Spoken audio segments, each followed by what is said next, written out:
This time we're going to have a look at a relatively quick way of determining the summary statistics for our set of data.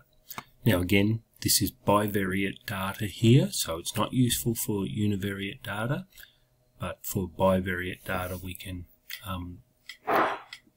obtain some summary statistics relatively easily.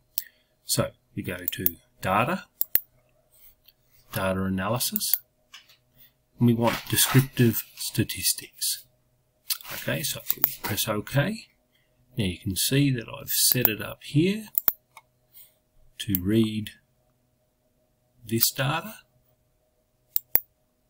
and I'm going to have it enter the data into D2. D2. Okay, I want to check summary statistics and then press OK. And you can see here I've got my X values, just widen that, and here I've got my information about my Y values. So you can see we've got our mean, we've got standard error, we've got median. A mode hasn't come up because there's only one data point for each.